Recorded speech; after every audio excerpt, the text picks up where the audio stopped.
ఈ సింహరాశి వారికి ఫిబ్రవరి నెల 2024 సంవత్సరానికి గాను ప్రొఫెసర్ డాక్టర్ మల్లపూడి సత్యనారాయణమూర్తిని నేను మాస రాస ఫలితాలు చెబుతున్నాను.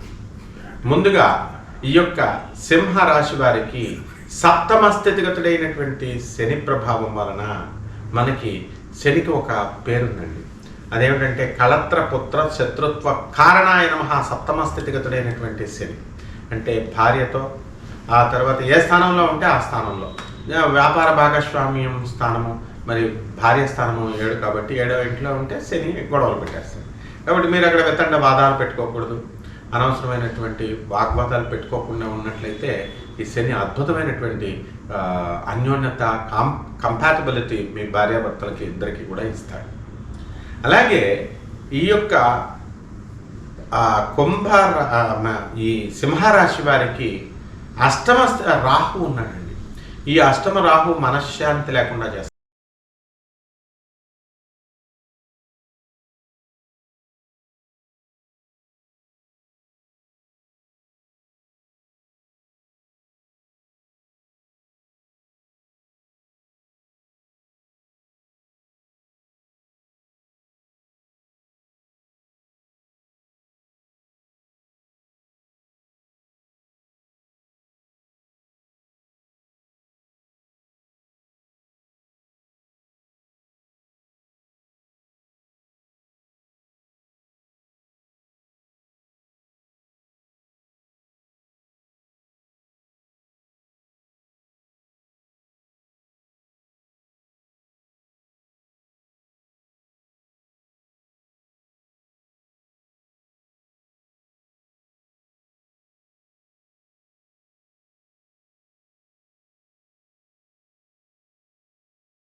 అదేవిధంగా ప్రొఫెషనల్ కోర్సెస్ చేసినటువంటి, వ్యాపారాలు చేస్తున్నటువంటి చార్టర్డ్ అకౌంటెంట్లు, లాయర్లు, ఆ తర్వాత డాక్టర్లు, మరి బ్యాంకర్సు, ఇటువంటి వాళ్ళంతా కూడా మీరు లబ్ధి పొందడానికి అవకాశాలు ఉన్నాయి. అలాగే మన యొక్క శుక్రుడు మనకి 12 ఫిబ్రవరి 2024 సంవత్సరంలో మకర రాశిలో ఉండడం వల్ల మీరు శత్రువులపై ఆధిపత్యం, తర్వాత ఇంతవరకు మిమ్మల్ని వ్యతిరేకించినటువంటి మీ అత్తగారో, చెల్లో, అక్కో, ఎవరో ఒకళ్ళు, ఇటువంటి వాళ్ళు మీకు శత్రువులు మిత్రులుగా మారిపోవడం జరుగుతుంది. ముఖ్యంగా మహిళా శత్రువులు. ఆ తర్వాత మహిళా మంత్రుల గురించి విన్నాం, కానీ మహిళా శత్రువులు ఏంటి అని అడుగుతున్నారా? ఖచ్చితంగా మన యొక్క ప్రవర్తనను బట్టి, ఆ శుక్రుడి యొక్క పొజిషన్ని బట్టి మహిళా శత్రువులు కూడా ఏర్పడడం జరుగుతుంది అన్నమాట. కాబట్టి మీరు దాని నుంచి రిలీఫ్ అయిపోతారు ఈ ఫిబ్రవరి నెలలో. ఇకపోతే రవి 13 ఫిబ్రవరి 2024 సంవత్సరంలో కుంభరాశిలో ఉన్నాడు. అంటే మీరు ప్రభుత్వం నుంచి అన్ని పనులు కూడా మీకు పూర్తవడం జరుగుతుంది.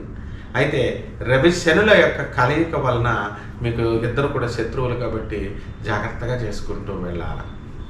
మీ తండ్రి గారి యొక్క ఆరోగ్యం మీద మీరు కాస్త జాగ్రత్త వహించండి. అలాగే కుజుడు ఫిబ్రవరి 5, 2024 సంవత్సరంలో మకర రాశిలో ఉండడం వల్ల శత్రువులను అణిచివేస్తారు. మీరు కోర్టు సమస్యల్లో మీరు గెలవడం ఖాయం. అలాగే బుధుడు ఈ 7 ఫిబ్రవరి 2024 సంవత్సరంలో ధనుస్సు రాశిలో ఉండడం, అలాగే 1 ఫిబ్రవరి 2024 సంవత్సరంలో మకర రాశి ప్రవేశం వల్ల అన్ని రకాల వ్యాపారాలు బ్రహ్మాండంగా సాగుతాయి. ఇక రెమెడీస్ దగ్గరికి వచ్చేసరికి మనకి రాహు జపం చేసుకోండి, రాహు స్తోత్రాలు చదువుకోండి, రాహు కిలోంపావు మినుముల్ని ఆవుపేడ రంగు ఉన్నటువంటి వస్త్రాల్ని పేద బ్రాహ్మణులకి దానం చేసుకోండి. అదేవిధంగా రాహుకు మన ఇంట్లోనే చక్కగా బెజవాడ కనకదుర్గమ్మ తల్లి యొక్క పాదపద్మాలకు కుంకుమార్చన చేసుకోండి. బెజవాడ వెళ్ళండి, కనకదుర్గమ్మ తల్లి దర్శనం చేసుకోండి. అలాగే అరుణాచల యాత్రతో పాటు అరుణాచలం ప్రదక్షిణాలు చేస్తున్నారు కదా, అదేవిధంగా మీరు బెజవాడ కనకదుర్గమ్మ తల్లి యొక్క ఇంద్రకీలాద్రి పర్వతం చుట్టూ ప్రదక్షిణలు చేసుకోండి. ఈ విధంగా మీరు చేసినట్లయితే రాహు తప్పకుండా మీకు శాంతిస్తాడు, మీకు మంచి యోగాన్ని ఇస్తాడు. శుభమస్తు.